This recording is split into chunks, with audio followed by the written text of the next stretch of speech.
Welcome to Minnesota, Kara. Thank you. I love Minnesota. It's great. I've been here a whole day. Had a great time.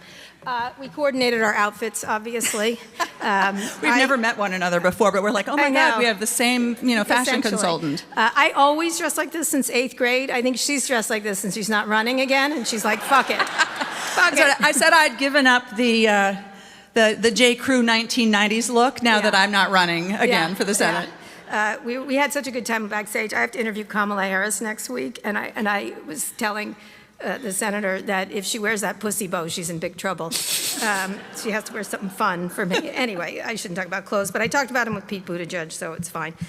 Equal opportunity. So I'm excited to talk to you, especially because you are leaving, and so I hope you'll be more forthright. People tend to be more forthright. Suddenly, for example, Tom Tillis suddenly found, well, you know what he found. So anyway, thanks for coming on. This is going to be for the podcast. We're going to talk about political violence, President Trump, your retirement announcement, and the state of the Democratic Party. So there's lots to talk about, so let's dive in. Let's start with some news. The indictment of former FBI Director James Comey came after constant pressure on the Department of Justice by President Trump. Talk a little bit about this and how were you surprised? Were you when the news came? He'd been talking about it and truthing about it. Anybody who is surprised that Donald Trump is going to do what he said he was going to do has not been paying attention. Mm-hmm. And so I think it's hard to say surprised, but I was certainly like, oh shit, like another time, here's another thing, another thing that he's doing. And, it's been since the 1970s, after the debacle with Watergate and with Richard Nixon, that there has been a norm in this country that presidents don't use the Department of Justice to prosecute their personal grievances and to go after their political enemies. That's what Richard Nixon did. And yet we have this president, here is yet another norm that he is overturning. And, we'll see what happens. I mean, I believe that James Comey will not be, he'll be exonerated. But think of what this is doing to his life, to his daughter's life, to his son-in-law. Both of them work for the Department of Justice. Both of them work for the Department of Justice. And they used to work for the Department of Justice. It is fundamentally undermining of the rule of law and the idea that the Department of Justice is there without fear or favor to prosecute the law. It's, again, he's putting himself above the law. Is that the current department? What is the problem? Is it Pam Bondi? Is it that he's put in place someone who's willing to do his bidding? I think he has put in place at Justice, at Defense, at Interior, at Health and Human Services, at the Department of Agriculture, really big thing in Minnesota. He has put in place people whose loyalty is solely to him and not to the work of those agencies or to the American people. And so they all just do his bidding, and they're going to continue to do his bidding until somebody stops him. So when it comes to going after his enemies, there's no reason to think he will stop at Comey. He named a bunch of people in the DM that he supposedly wasn't supposed to be a DM. I think he released it on purpose myself. On Friday, he even said, frankly, I hope there are others. You said on Blue Sky that Trump had successfully turned the DOJ into his political weapon. What does it mean for the country if he keeps going? Well, people are like, as I said, people are so surprised. I think what we are seeing, we are in the middle of, I believe, a authoritarian takeover of our country. It's not like it might happen or it's starting to happen. We are in the middle of it. And so I think that there is this sort of inexorable process that if we don't stop it, it's not going to stop. He's not going to stop. People sometimes have this idea, we're going to be able to make it through this, and then this bad patch, and then he'll have had enough. But understand how he has surrounded himself. This second term, he's much, much more dangerous, this second term, because the people that he's surrounded himself with actually know what they're doing. You know, Russ Vought knows what he's doing. He knows how to dismantle the prerogatives of Congress and concentrate power in the executive branch. And so that's the situation that we're in. And what do we do about it? I mean, I think the whole mode of this administration is to try to tell everybody in this room, people in other rooms like this, that we actually don't have any power to shape the outcome, to wear us down, to exhaust us, and to basically cause us to just sort of give up. But of course, that's not true. We do have the power. We just have to agree to use it and to not give up. And that's the job ahead of us for these next, I think, 18 months. Talk about the exhaustion element, because this week it was, let's see, Tylenol, which you should take if you're pregnant. Yes. Having been pregnant, you should take it. And I'm not a doctor, but I'm going to give you that piece of advice. My doctor, Donald Trump, RFK. I'm going to trust my doctor. So you had that went on for a while. There was the Jimmy Kimmel situation. There was the escalator. There was the escalator and the teleprompter. There was tariffs, new tariffs. New tariffs on pharmaceuticals and everything else. So it does seem inexhaustible. Talk a little bit about that as a public official when there's so many things coming at you. And this is, of course, a long time theory of Steve Bannon. I kept trying to get people to pay attention to him because he's quite smart in that area. This flood the zone approach, and a lot of people do feel like it's a distraction from the Epstein files, of course, which are now, again, this week is still not been released, but possibly could be. Unless there's a government shutdown, we'll get to that. So talk about the inexhaustibility of this effort. Although I just have to acknowledge that today, in the face of the Epstein files, the president announced to the country that he's planning on releasing the Earhart files. Okay. The files, these are the files that would maybe shed some light into why it was that Amelia Earhart's plane crashed all those years ago. Undoubtedly, this was also caused by Antifa. Right. So, but again, it's like, I don't want to go get that one I'm kind of interested in, I'll be honest with you. All right. I am too. I'm not uninterested. But go ahead. I'm aware when I'm being distracted, yet I am also interested at the same time. Not to go all literary on you, but one of my favorite poets, great feminist Edna St. Vincent Millay, said, "It's not one thing after the other, it's the same damn thing over and over again." Yeah. And that's what we're seeing here. Right. It's the same damn thing over and over again. And I mean, I say this to myself every morning when I sometimes scrape myself out of bed and try to figure out how to go on. And I say this to people, whether it is the parents at Annunciation School or whether it is the tribal leaders I was just meeting with yesterday up at Red Lake Nation. I mean, we don't pick the time when we are called on to lead. And we're all leaders here, not just me. All of us are leaders. And in these moments, we have to do whatever we can. We have to rise to the occasion. And that is actually the story of this country. It is individuals appreciating that they have the power to make this country what they want it to be, and then using that power and not being exhausted. And I am not saying it is easy. It is really damn hard. But I don't have, that's it. That's what it is. So Trump is now accusing another former FBI director, Christopher Wray, who he put in place, I believe, of lying about hundreds of undercover agents being present at the January 6th insurrection. There's no evidence to support this claim. And in fact, almost a year ago, the Inspector General said hundreds of officers were at the Capitol as part of a response after the attack. So he's hinting that he wants to name those ghost agents. He may go after Wray too. How do you forestall this? You said you've got to get up every day, but what options do you actually have until the election in 2026? Are there any options? Well, and we were talking about this a little bit earlier. the options that we have, they're basically, what are the levers of power that we have? I mean, one, we have the levers of power of the people that we've been talking about, the rapid decline in the popularity of the president, which is a very good thing because that does diminish his power. So that's one thing. The second thing is the power of the judiciary to stop him from doing things that are clearly lawless. And we could talk about that, right? Because we've had some good successes, especially in the lower courts, stopping. Not the upper court. But not in the upper court. We continually see, it just happened again yesterday, the Supreme Court issuing these shadow docket opinions where they don't say why, they just say what. And they have been increasingly saying, yes, the president, until we decide finally, the president can continue on. And then, so that's like not working out as we need it to, especially once these cases get to the Supreme Court. And then you have the power of Congress.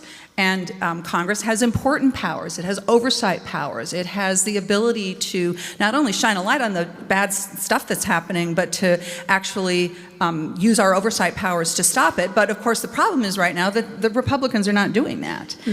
They're either saying, oh, this is going to pass, this is a bad patch, yeah, this is pretty bad, but we're going to hope it gets better, which of course is not going to happen. Or some of them are saying, no, really, we're working on a plan. We just have to wait for that one thing.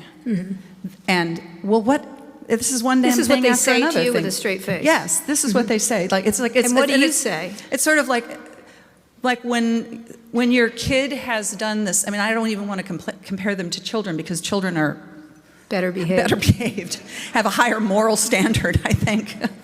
But when somebody comes and tells you over and over and over again, no, trust me, trust me, I've got this, I'm going to get this figured out, I'm going to do the right thing ultimately, and they tell you that over and over again and they never do the right thing, you don't trust them anymore. And that's the position that we're in right now in Congress, which is why I think that Americans, and I feel strongly about this, are looking for Democrats to fight on this and to stand up and say no. Well, we'll get to that in a second. But two other things that just happened. He signed a memorandum directing the administration to crack down on funders of so-called left-wing terrorism. He named George Soros, Reid Hoffman, someone I know very well, he's a Democratic donor. He's also said California Democratic Senator Adam Schiff and New York Attorney General Letitia James are guilty as hell. He should, if he's able to punish these enemies, even on these spurious charges, what tools do you have? You can ignore the Republican senators are not going to help you. Obviously, the Republican Congress is not going to help you. Right. What do you do? Because he also has announced that the best success has been in cities. He announced Saturday he's deploying troops to what he calls war-ravaged Portland. There was just a lovely picture of a farmer's market there today, so I'm not sure if war-ravaged is the right word I would use. To protect ICE, probably overpriced tomatoes, perhaps. To protect ICE facilities, he's authorized using full force as necessary. These actions don't have a precedent. It really doesn't in this country. It has a precedent in other countries. It's seemingly not the action of someone who believes he or people doing bidding would be out of power 3 years from now. So what do you think the end goal is, and what are the critical tools when you say fight back? What does that mean if he continues to do this with impunity? Well, I think there is power in us calling out what we see and not going along with it. And that is, I mean, Democrats, my party, our party might not be in power, but we are not powerless. And that means that we have to exercise the authorities that we have. And but there is no like, oh yes, this is my secret tool that I'm keeping in my trunk until things get really bad, because I think we're already there. It is the question of marshaling our collective authority as the people of this country to say we're not going to put up with this. But at the end of the day, is it protests? What is the tool? I think it is. I think yes. I think it is. I think it is protests. I think it is visible action. I think it is anything that anybody in this room can do. Everybody can do what they can do. And I got involved in politics at the very beginning as an organizer, literally like going door to door and knocking on the doors in my neighborhood and talking to people about what mattered to them, and then understanding that that is the source of power in this country, and that our job is to tap into that and to connect it and to build a powerful coalition, and that is what the job is ahead of us. And of course, as long as we have free and fair elections, and I am optimistic. I mean, I'm not like, I'm realistic, but I believe that we're going to be able to save this country. But that is why these elections are so important coming up in, what is it now, 14 months, at least for the House. And it is why what Democrats do over the next 14 months is so important, because we can't just be against them. Right. We have to have some a better story. idea. So let's turn to the looming government shutdown. Congress had to pass a spending bill by Tuesday to avoid one. You said you won't vote for a spending bill unless it's bipartisan, and during the shutdown debate in March, which divided Senate Democrats, you voted against the funding bill. Minority Leader Chuck Schumer initially signaled Senate Democrats would block the Republican funding bill, but changed course. Would Democrats be in a better position now if Schumer had held the line? You can tell us now. Well, so I, of course, voted no in March, and I'm going to vote no again, because I do not think that I think that, these people are bullies, and they will bully you until you say you're not going to be bullied anymore, until you say no, until I'm not going to be intimidated. I'm going to fight on this. So yes, of course, I believe that if more Senate Democrats had voted the way I voted, that we would be in a better position. And I think, people are people, and as you're walking around amongst those 100 people that are in the United States Senate, the question is, how many of those people on the Republican side believe that the Democrats are going to get rolled again? That we're gonna at the end of the day, like, go along. And if more of them think that, then they are less likely to actually get serious about negotiating with us. Where are they? Where do they think Democrats are going to roll over again? I think we showed them right before we left last week that we actually got more votes for our proposal than the Republicans got for theirs. And that was because like 8 of them couldn't even bother to show up. So that's pretty bad.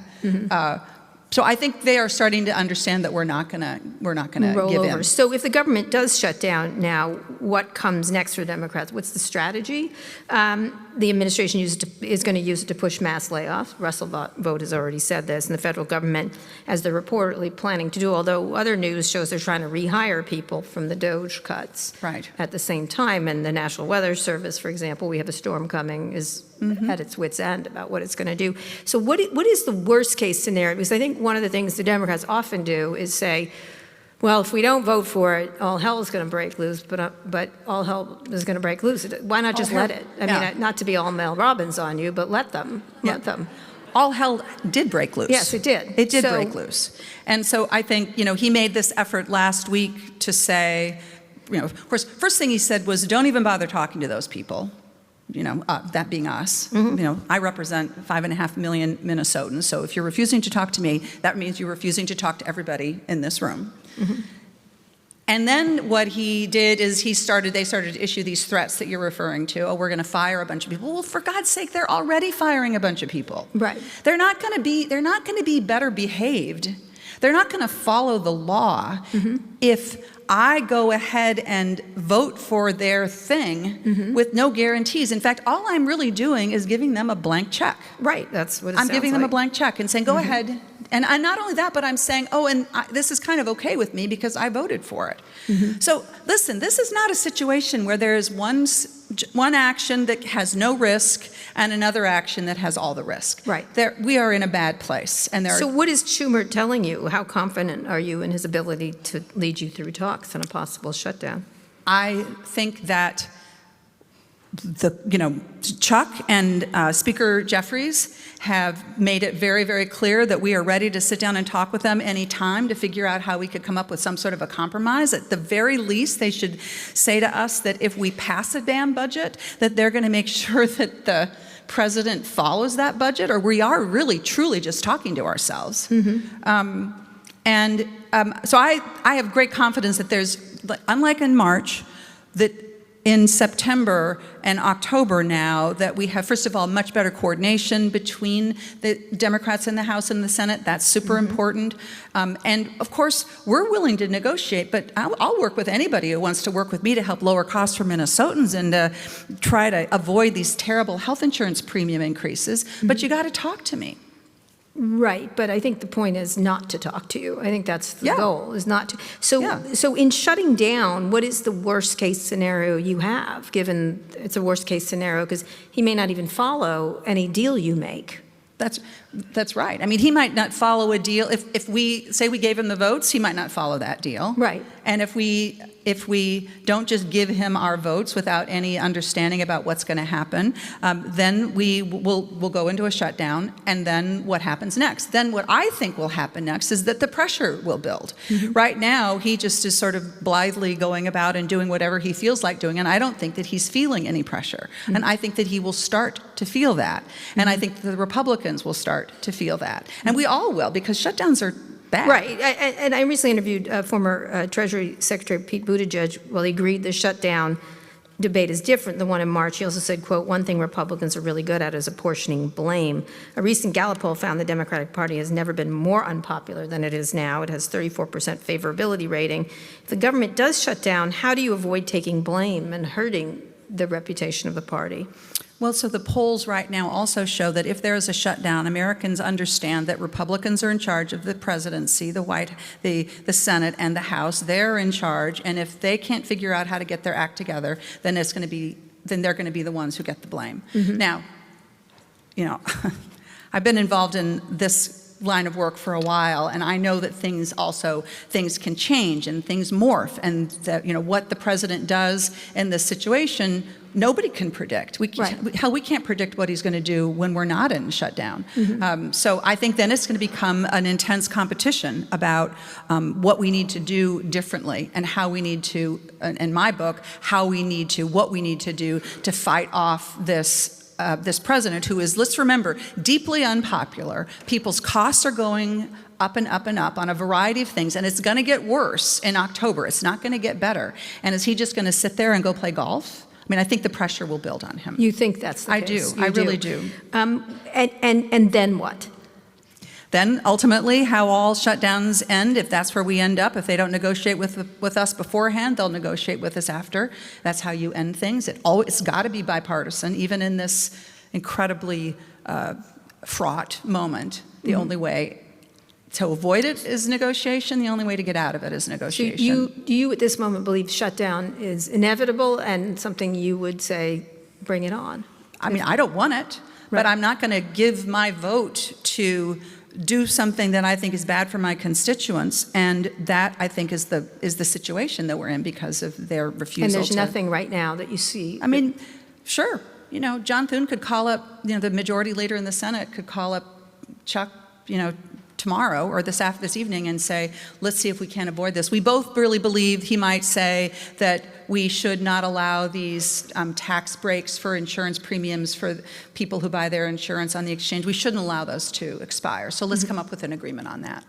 That would be the basis for a negotiation, for example. Anything else you want? I'm sure, but I mean, you know, luckily I'm not going to negotiate it right here, however. Okay, all right, okay.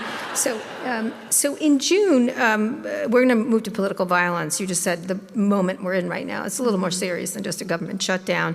A gunman killed your friend, State Representative Melissa Hortman, and her husband, Mark. The gunman reportedly included you on the hit list. You said at the time you felt like the country was at a real tipping point, and after conservative commentator Charlie Kirk's assassination this month, it feels like it's tipping in the wrong direction. Talk a little bit about this idea of this tipping point. Obviously, it's highly personal to you. Talk how you feel, right? How did you feel being on that list? What is the, are you fearful? Are you, do you feel like we can pull things back? I mean, I know you have an optimistic Minnesota feel to you. I feel it right now. Right. But how do you feel right now about the violence?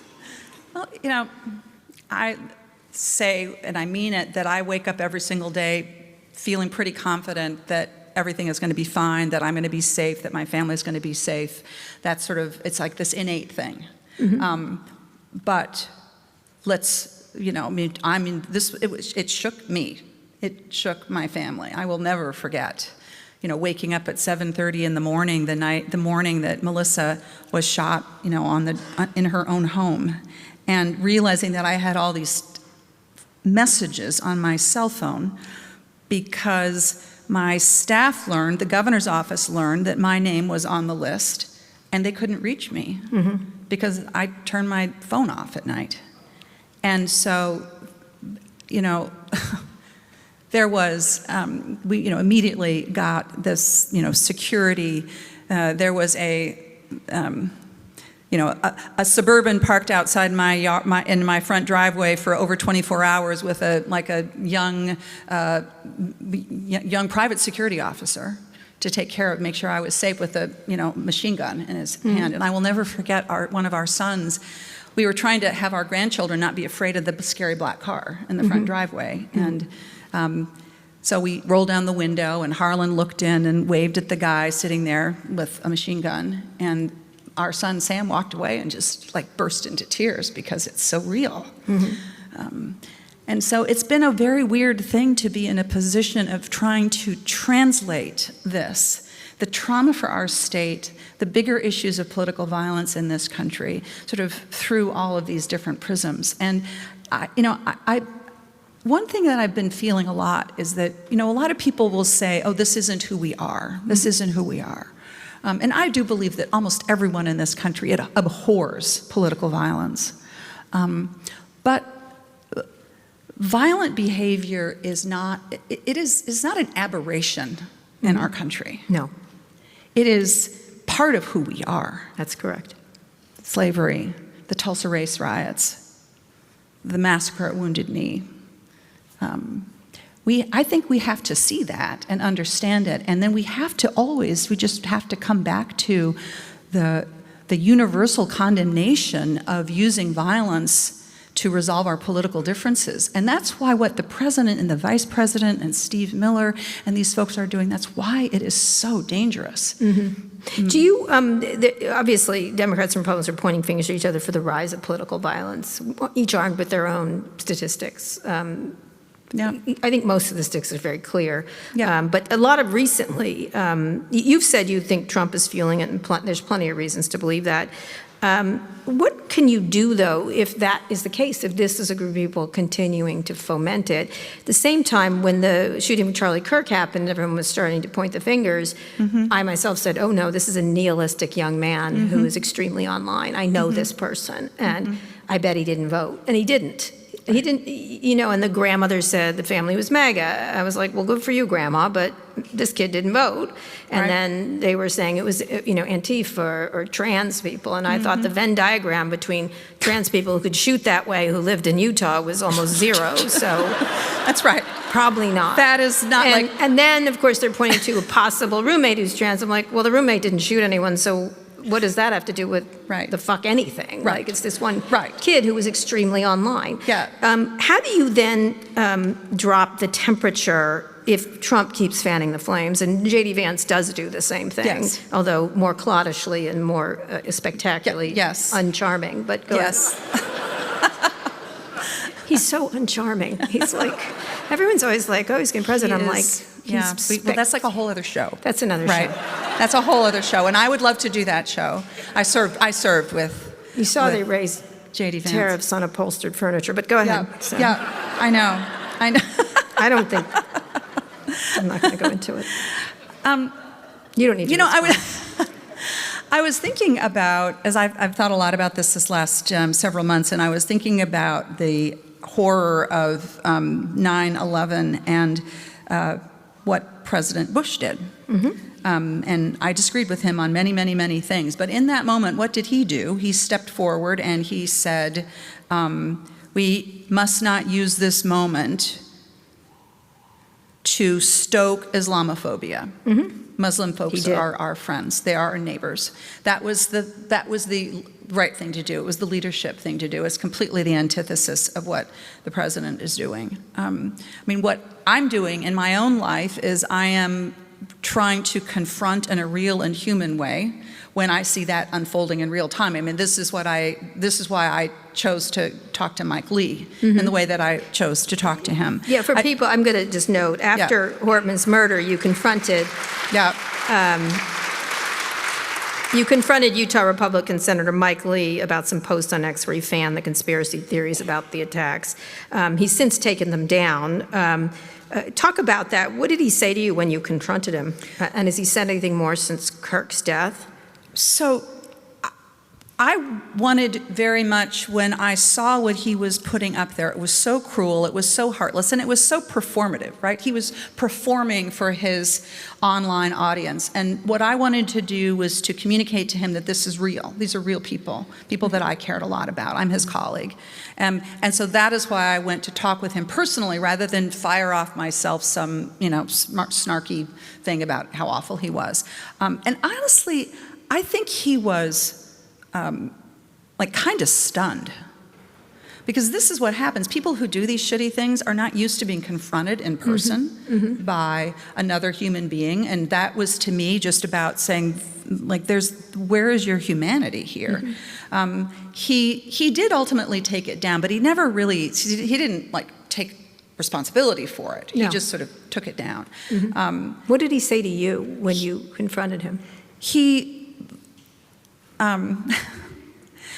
Have you ever been around a guy who isn't used to being confronted? Many times. I'm sure this has never happened. You know some of these. I mean, it might be a senator, it might be a tech billionaire. I mean, every day of the week and twice on Sunday.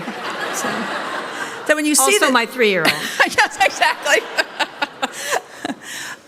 And you could say it was kind of serendipitous in a way that there was a picture taken. So I'm standing there, and he's got his sort of hands on his hips, and he's leaning forward a little bit, like he's trying to physically intimidate me. But that guy? I know. And people later said, well, "Did you feel intimidated?" And I said, "No, I actually felt like I was quite a bit taller than he was." Yes, yeah, that's what I was noticing. But he sort of stuttered a little bit, and he said something along the lines of, "I certainly didn't mean to do any harm," which is very different from saying, "I did wrong, I'm sorry." And that was kind of it. That was it. That was kind of it. So I didn't mean to do harm. I didn't mean to, I certainly didn't mean to hurt you, or I didn't mean to upset you. And that's kind of another classic thing. Don't be upset. Right, yeah, right. I didn't mean to do it. Or not, but I didn't mean to do it. No, I didn't, no, it's more like, I'm sorry that you're mad at me, is more the thing, right? Yeah, right. That sucks. That sucks. Don't be, It's when someone says, "I don't mean to call you a bitch, but," and then that's what they do. Right. Oh, no, it's more like, if me calling you a bitch upsets you, I'm sorry that I upset you. Yeah, you're right. That's better. Have you encountered him since? He's had an unusual journey. He used to be relatively reasonable. Now he's extremely online, too. Yes, he is extremely online and very diseased by online. Yeah. And of course, in the context of this bigger conversation we're having about political violence and how important it is that political violence is condemned immediately, regardless of whether the person who was injured or killed is somebody that you support or somebody that you don't support, the condemnation has to be universal. And of course, he immediately condemned the murder of Charlie Kirk, as well he should, and as did I. Yes, most Democratic leaders did. Most Democratic. All the Democratic leaders we all did, right? Yeah, we all did. yeah. But what they're doing now, of course, is trying to manipulate the facts of this case to use their power to further erode people's rights. And of course, famously, the President of the United States was, when he was asked, "Why did you not lower the flags to half mast for Speaker Hortman, Melissa Hortman, when you did for Charlie Kirk?" The President went, "Who? Right. Who was that?" Right. Which is, of course, such a sign of disrespect and yes, he does that on cruelty. purpose. Did you? Were you surprised they tried to do that with Jimmy Kimmel, which sort of ignited a lot of people? And were you surprised that Disney was such a suck-up? Yeah. I think that's the word I was looking for. Quisling. Again, right? This is the lesson of this age, is that if you try to appease a bully, it will never end. It only ends when you stand up to them. And Disney, took them few days, right, to realize that they were on a bad path because they started to get all this external pressure. And I wasn't surprised about Jimmy Kimmel, and I'm sure in their world they were thinking, "Oh, this guy, nobody watches his show. He's not that popular. This is going to be a great example." And of course, let's remember this is the corruption here, because this is really about corruption. It's about the corruption of Brendan Carr putting pressure when he can on these television stations because they need the approval of the FCC in order to get a multi-billion-dollar deal done. And so that's the corruption here. Right. Well, he certainly got his on South Park this week. Yeah. So I encourage you all to watch it. I felt for maybe a millisecond sorry for Brendan Carr, and then I thought, no. Deserves. It's really funny. No. Are you surprised by the acquiescence of you noted the tech billionaires, but law firms, university presidents, everybody else? I talked to a lot of university presidents when all of this was happening, as the Trump administration was going after universities, and there were some that understood that this was an essential moment, that they were part of the civil society of this country, and if they were to kind of kowtow to the president in this moment, that it was never going to end. And then there were others who sort of felt like they had to work it out. And I think that that's exactly what happened with the law firms as well. And again, this is the corruption of this issue. It's not. I mean, it is certainly about free speech rights. It is certainly about standing up for your freedom. But it is understanding that the corruption here is intense because you've got these law firms that are trying to figure out how to make lots and lots and lots of money. And I'm not opposed to that. I mean, that's the capitalist system. But as soon as you start to have to appease the government in order to be able to do your business, I mean, that's what Hungary looks like. Right. That well-known center of innovation. Yes, right. Capitalism, exactly. Hungary. It is not. I'm meaning to say it is not. They've not invented anything. No. The goulash is excellent, but otherwise, from an innovation point of view, they don't matter. What does that do when you think of all the various industries that have done that? Which to you is the worst? Tech, presumably, correct? Yes, to me. Well, I don't know. There's an overlap between tech and crypto, and I think that the corruption around the crypto money flowing in to fund campaigns at the same time that the Trump family is making billions of dollars on crypto, at the same time that Republican members of Congress, primarily, not exclusively, are trying to pass laws to create a so-called bespoke regulatory system that allows the crypto sector to escape from the basic consumer protections that make sure that people don't get ripped off. That, to me, is the worst example that we are seeing right now. Right now. And with the tech companies bigger and more powerful than ever, are you surprised they haven't pushed back? Are you? No. I warned you all. I warned you here a couple of years ago.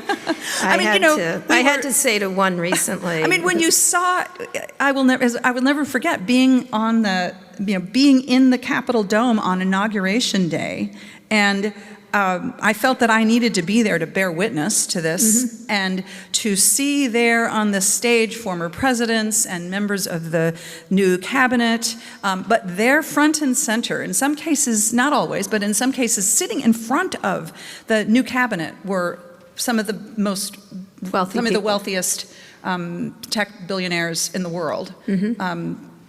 That tells you a lot. Yeah. I was not surprised in any way. I ran into one of them and said a phrase I use a lot, which was, "You're so poor, all you have is money," which they don't like. Did they? What do you mean? No, I run into them. I live in D.C., and I run into a bunch of them, and one of them also came up to me and said, "Looks like we won," and I go, "But you're still an asshole." Yes. And then he looked at me, and I was like, have a you good really? day. Yeah. Okay. Anyway, speaking of Washington, you're retiring. Even though you're one of the younger members of Congress. I know, this is only in the United States Senate can you be a 68-year-old grandma and still be considered fresh blood. Yeah, you are. 67 is the new 20, apparently. Your Senate seat is one of at least 4 Democrats had to defend in the next midterms. Gary Peters in Michigan is also retiring, so is Dick Durbin in Illinois and Jean Shaheen in New Hampshire. Talk about why you decided to retire now, given the long odds of retaking control of the Senate. Well, so there's 2 pieces to this. The first piece is, where I started a moment ago. I'm 67, and when you're 67, you think differently about the next 10 years of your life. You're not thinking, oh, this is the next 10 years of the next 40 years. You think this is the next 10 years of, God willing, I'll stay healthy. And how do I want to spend that time? Who do I want to spend it with? And so that, for me, was the personal part of the decision. And also, I will have been in the Senate for 9 years, which seems to me like a pretty long time. I think it's the longest gig I've ever had. And it seemed like enough for me. But then this is the second part, and it's really, really important. If I had felt in any way that me not running was going to put this seat in jeopardy, that it was going to be hard to win this seat. Now, the people that are running hard to win this seat are working really, really hard, and I'm so grateful for them, so it's not easy, but I have full confidence that we will keep this seat and that we'll have a great next Minnesota senator. So did you retire because an old lady, which you just said, or is it because, which I don't believe, or because you've had enough of this? It's because I don't think of myself solely as a United States Senator. I don't want to be a United States Senator until I die. I don't feel like I'm an old lady, but I also feel like there are other things that I want to do. Now, there was a really interesting question a lot of people asked me, which was like, well, if we had won the presidency, or if we had won kept the Senate, would you have made a different decision? And I don't think that I would have. You would have continued to make the decision. Yeah. So every episode we get a question from an outside expert. Yours comes from Amanda Littman, co-founder and president of Run for Something, who is doing a lot of stuff around especially young people running for office. Yeah. Let's listen to it. I'm Amanda, co-founder and president of Run for Something. Senator Smith, thank you for modeling the kind of leadership we need more of. By retiring and stepping away, you are showing us what true selfless patriotism looks like right now. So thank you. Why is it so hard for so many of your colleagues to do the same? Can you make a hypothetical argument to them that they too should be retiring and make this their last term? I don't think they can take it from us on the outside. I think they need to hear it from one of you all. Go ahead. That's so Hypothetically speaking. It reminds me, sometimes Archie and my husband and I will be walking around the lake, and someone will come up to me and they'll say something like, "Thank you for retiring." Right. And I will immediately turn to Archie and say, like, they thought I was doing a good job. It's not that they didn't, let me explain this. But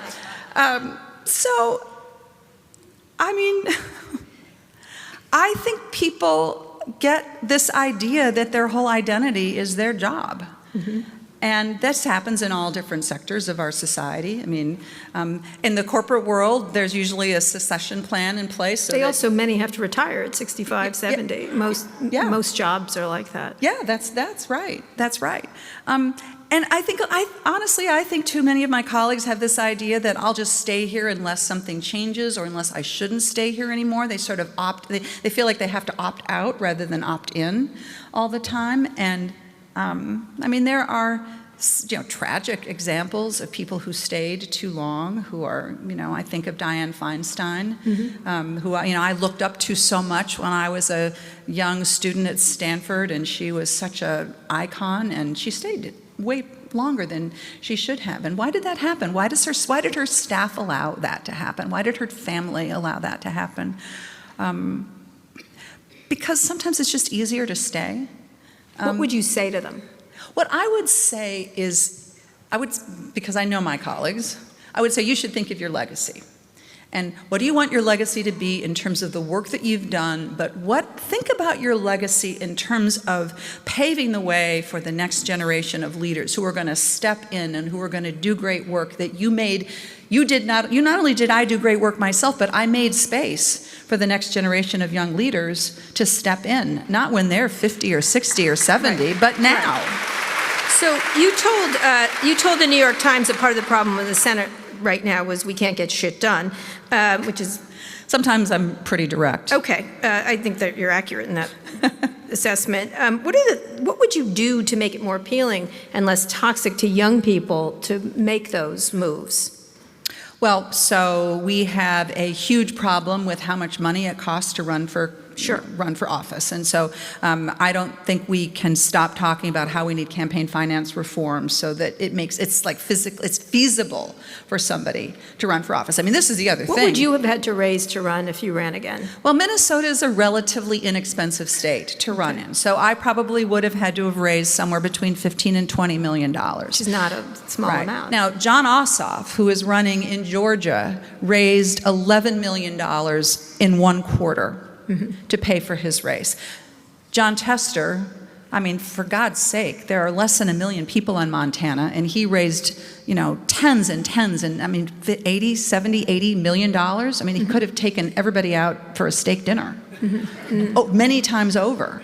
I mean, think of the corruption of that, what that really means. Not for, you know what, I understand that the power of the money in this situation. What about term limits? Would you... So, Why not? Because you can't run the New York Times after you're 65 years old. Yep. You can't be in military. You can't...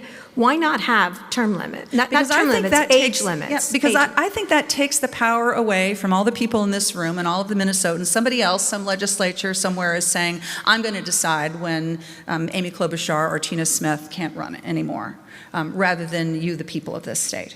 I think why can't we, the people of the state, pass a term limit? Why can't, like that? I mean, we could. We could. Why yeah. would you think that would be a good idea? If there was like a constitutional amendment or something like that, even that I think I would have, I would probably vote against that because I am tying the hands of voters who are going to be making decisions about who they want to have to represent them 20, 30, 40 years from now. So I just fundamentally think that term limits are taking power away from voters. And I should say, people are staying too damn long in their jobs. What about mental acuity testing? Yeah. You seem sharp. Yeah.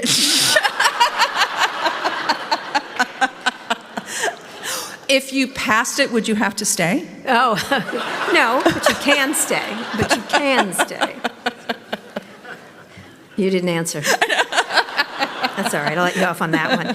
So let's finish up talking about the Democrats, the feckless Democrats. You saved the easy part for last, I can tell. Right, yeah. So in the 2024 Democratic primaries, you roasted Minnesota Democrat former Congressman Dean Phillips, who launched a long-shot campaign to challenge President Biden. After Phillips lost in New Hampshire, you said, quote, he's staying on the ballot in South Carolina because you can't spell Phillips with only one L. Do you regret those jokes now, in hindsight, how, he was one of the few Democrats willing to acknowledge what voters were seeing and saying about Biden. And I'll tell you, Scott and I on Pivot got enormous amounts of pushback from pointing out what was quite obvious to anyone with eyes. I mean, again, we're not doctors, but it seemed a problem early on. So talk a little bit about that. Well, so here's how I see it. I mean, Biden shouldn't have run, I don't think. And I think that he came to that conclusion too late. And I think that those of us who were in this, I'll speak from my own perspective. When it became obvious that he was going to run, and I was not one of the 5 people that had any influence over that decision. It seemed to me that there was only one thing to do, which is to try to make sure if he was going to run that he was going to win. And that's why I questioned what Dean was doing, because I did not think that it was going to be helpful to the cause of having Biden win, given that he was going to be our candidate, obviously. I think it's quite interesting. I've been reading Kamala's book, which 107 just, days. 107. I'm interviewing her in a couple and you're of weeks. talking to her in a couple of Yeah. days, and it's quite interesting to read reading that book. I really recommend it. I'm good friends with Kamala. It's a little bit like reading. It's a little bit like reading somebody's diary, but in a good way. Not like you weren't supposed to. Not Yeah, like yeah. but. And what she says about she also kind of asked, what should I have done differently? But then also realizing it would have seemed so self-serving if she had gone into Steve Ricchetti or that handful of people, Mike Donilon, who were close to the president. So You don't think she should have said something publicly if they weren't going to listen to her? I think that if she had, think of what would have happened to her. And I think she was honestly making this, we all know we were wrong now. But if she had done that, she would have been, as far as anybody could tell, he was going to run, she would have been undermining him. She would have been making it harder for him to win, given that he was going to run.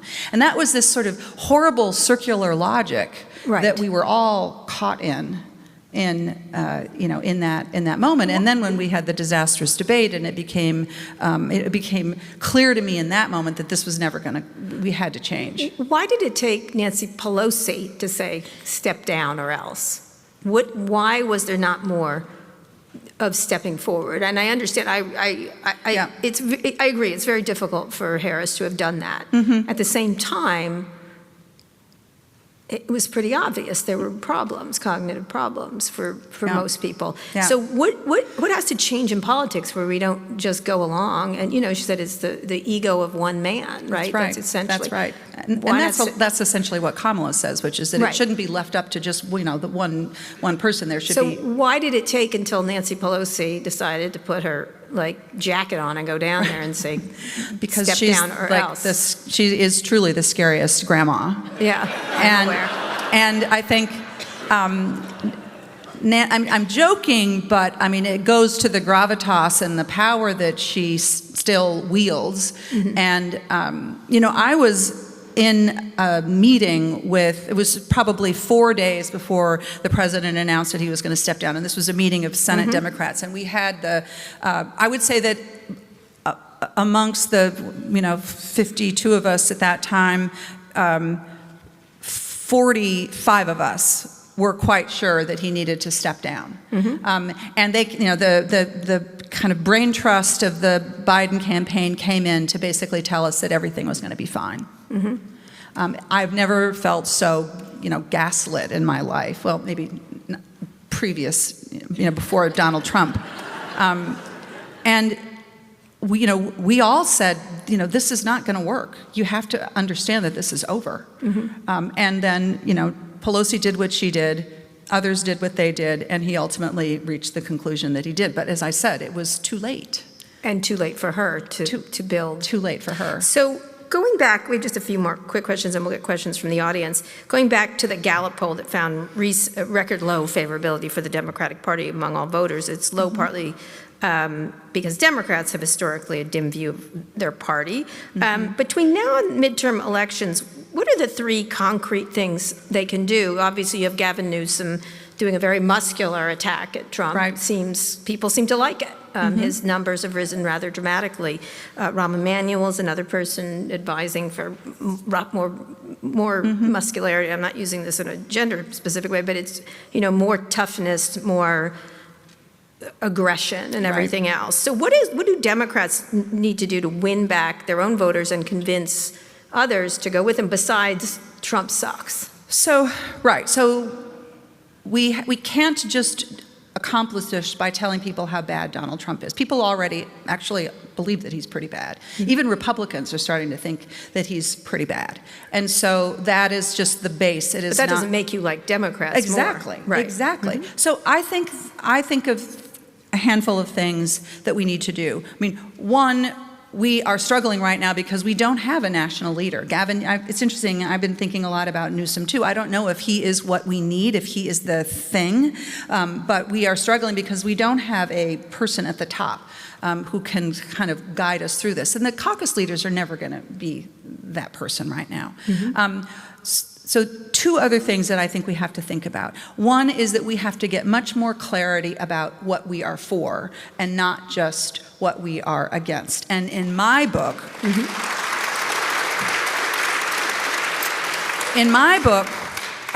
we have to make it clear that we are going to fight against the concentrated, powerful interests in this country that are taking all the money and leaving everybody else with the crumbs. And that is not a right-wing or left-wing idea. That is actually what people believe about what is wrong in this country. And too often Democrats have been in the position of sort of defending the status quo, sort of trying to defend institutions that folks fundamentally don't trust. And until we get our brains around the fact that, our sort of, neoliberal approach to politics is not what people want, and in fact they feel talked down to and dismissed, we are not gonna find a path out of the wilderness. Until we start to understand that most folks in this country do not see a path where their kids are going to do better than they've done. In Atlanta, Georgia right now, 40% of houses are bought up by big corporations and not by humans. Hedge funds. In North Minneapolis, it's the same situation. If you don't feel like your kids are going to have a chance to buy, or even you are going to have a chance to buy a home and have a chance to do well, to earn enough money that you can even take a vacation once in a while, and Democrats don't have a solution for that, then we have to be able to be providing solutions. And this is, I think, where we are getting it wrong in our party right now, is that there's this big debate about, we don't want to be too progressive or we want to be more moderate. But this is not a moderate progressive continuum. Yeah. This is about being for the 80% of what Americans want. They want their family to be able to own a home. They want their kids to be able to have childcare. They want to be able to afford their health insurance. And we have been sort of like, but we have a policy for that. And so that, I think, is the really important thing we have to do. But then there's the last thing, which is that we are not actually talking to the voters that we think we are talking to. This is a tactical problem. And you know this as well as anybody as well as anybody. The Democratic Party spent literally billions of dollars advertising on television on MSNBC and CNN. Where do you think over 90% of Americans are getting their news right now? Facebook. Right. Social media platforms, podcasts. They're getting it from you. They're getting it from, Aaron Parnas. They're getting it from Brian Tyler Cohen. And we have to get on top of that and figure out how to communicate and connect with people in the places where they're getting the news. And we did not do that nearly well enough. And that is, I think, one of the reasons. Something Trump did very well. It's something that he did extremely well. I mean, we were, as deplorable as the words that came out of Charlie Kirk's mouth were, he understood that you have to go and talk to young voters in a very specific, and you have to be there. And I think I've been working on that with our caucus, with Cory Booker, and I think this is a place where another very tangible thing we have to do better. So last question, then we're going to get some questions from the audience. Gosh, you sound like you're running for something. I'd like to let you all know right now. Would you like to run for president? No. Wait, that was a pause. That was an interesting pause. No. But when but there are people running for president, several of them from Minnesota, apparently. There's a vice presidential candidate and Minnesota Governor Tim Walz. Amy Klobuchar, I'm sure, will make another run for it. Have you backed anybody in this state or elsewhere? What do you want in a presidential candidate? I believe that we have a great governor and a great United States senator. Oh, wow. Well done. Are you a little disappointed by that I'm not. answer? You can say what you want now. You can say who would you vote for if you had the choice? So I actually think that what we need, I don't know who I will vote for and I don't know who I will support, but I am looking for somebody new.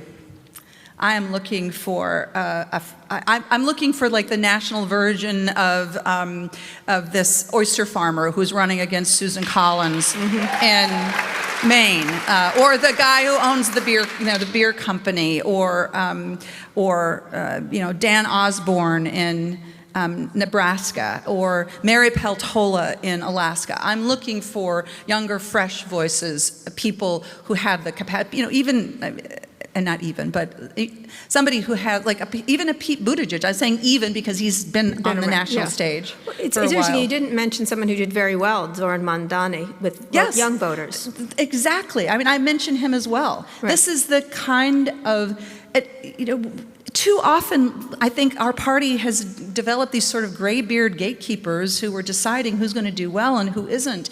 And we have to trust people who are willing to be bold. Right.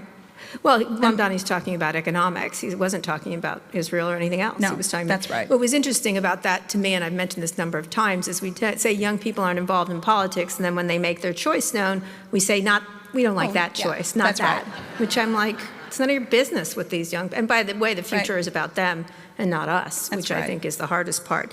So going into the next, winning back majorities in the House, especially the Senate, as you note, they have to appeal to people more than on the coast, these graybeards. What is your prediction right now of winning the House, assuming a free and fair election without a lot of Trump nonsense, which you're going to get? Which, of course, is a big assumption, but Right. we have to work. Do you think this is a moment that will happen? Because everyone's relying on these 2026 elections, I think, a little more than they should. All I know how to do is to have hope and then turn that hope into action. And that is, I think, what we have to do. And I am optimistic. I am hopeful that we have House candidates that are going to be able to win this election, and that will be the essential stopgap towards what Donald Trump is doing. And then do you put him in the rearview mirror? Rahm Emanuel has said, then we put him in the rearview, like he doesn't think he's an old man, and put him out to pasture. Well, I mean, I think we all have to get our minds around the fact that, Trump is a unique talent, but the MAGA movement that he has built is not going to go away. And so we have to be prepared for that. We have to be thinking about our next conversation about J.D. Vance. What horribleness is Stephen Miller going to get up to next? What's going to happen to those He's folks? probably going to run Disney. Yeah. He'd make it the unhappiest place on earth.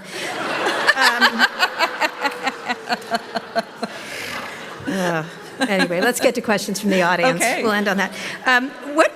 What should we look for in the ideal candidate to replace your Senate seat and make an impact in saving our democracy? What are you looking for? I'm looking for somebody who is not afraid to take action. I'm looking for a person who is, sometimes in politics you get the idea that it's better to be cautious because then you're going to not make mistakes. And actually what you need to do is to be willing to take risks. And when you see the most successful people right now in politics, they're folks that are willing to take risks, that are not trying to be perfect, they're trying to be real. The second thing is I'm looking for people who actually know how to listen and pay attention and make connections all over the state, and not just, in politics I learned the lesson the hard way that if you don't have a base, nothing is ever going to happen, but you've got to be able to build a coalition, a big coalition. And I think candidates, that means you got to have a particular kind of communications power to be able to connect with people. So I know that's a little vague because I'm not endorsing or, in my race. I think it's important actually for these candidates. We have two amazing candidates. I think it's important that they go out and show us what they can do. Not be anointed by this grandma. Yeah, grandma. You're still young for the Senate. What are your thoughts on ranked choice voting on local, state, and national levels?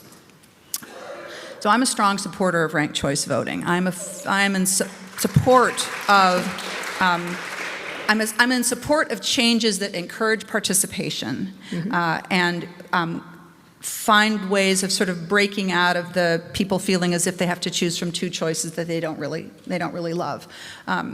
I was actually the chief of staff for the mayor of Minneapolis when we instituted ranked choice voting, and so figuring out how to do it and how to make it work, I think we've shown that in Minneapolis. So you would like to see that? Yeah. Yeah, it does sort of fight against gerrymandering in some way. And in a place like Alaska, for example, I mean, ranked choice voting could be Worked the really reason well. that Mary Peltola could become, the next United States Senator Right. if she decides to run. Right. We have 10 F-135 fighters in Puerto Rico and 8 ships, including 5,000 off Venezuela, 5,000 Marines off Venezuela. Today, we hear they may invade a sovereign nation, Venezuela, unless negotiations with them through a Middle Eastern intermediary succeed. Next will be Mexico. How do we stop this? You recall the Panama invasion of Reagan. Yes. Well, and, there was this attack on there have been these attacks on these sea vessels that were supposedly, the president says, narco terrorists or drug traffickers, but who the hell knows, because they're all at the bottom of the ocean right now. Right, right. I mean, I think this is blatantly illegal. Right. And what can Congress do, if anything? Well, if we had some Republicans with some spine, then we could pass a resolution saying, stop it. But right now, they're sort of saying, oh, that's like the executive branch. Right. So last question. If we're in the middle of an authoritarian takeover, are you concerned about the core 2026 midterms or the 28 election? So How one concerned of are the you? great strengths of our democracy is that elections are administered locally and not at the federal level. And I would just like everyone to note that our incredible Secretary of State, Steve Simon, this past week, Steve Simon refused to hand over to the federal government the voting rolls of the state of Minnesota, standing up for our ability to have free and fair elections in this state. And so that gives me a lot of hope as I think about the challenges that we're going to see on our elections in 2026. But as I said, hope is an action word. It's not I hope everything is going to be fine while I go do something else word. Yeah. So I have one final question. What are you going to do next? I'm curious. What do you... Who the hell knows, really? Even I'm not being facetious about it. I will be in this job until January of 2027, and I'm actually very grateful that given the challenges of this moment, that I'm not trying to figure out how to run a campaign at the same time that I'm doing this job. And then, Dream job? What would be your... pardon me? Dream I really don't have a dream Really? job. Sometimes I think that I want to do something that is much more tangible and much more kind of close to the work than sometimes being in the Senate feels like. But I'll probably take a little bit of a vacation and then see what good trouble I can get up to. All right, we'll leave. I want to do thatched huts. Yes. Go look on the internet, anybody, making thatched roofs. It's like... No? That sounds I said I was looking for something really tangible and back to the earth. That sounds like it would be it. Would you run a university? I don't know. I really don't know. I know there's going to be good work to do. Well, your world is your oyster, presumably. Yeah. All right, thank you so much, Senator Smith. Thank you, everyone. Thank you.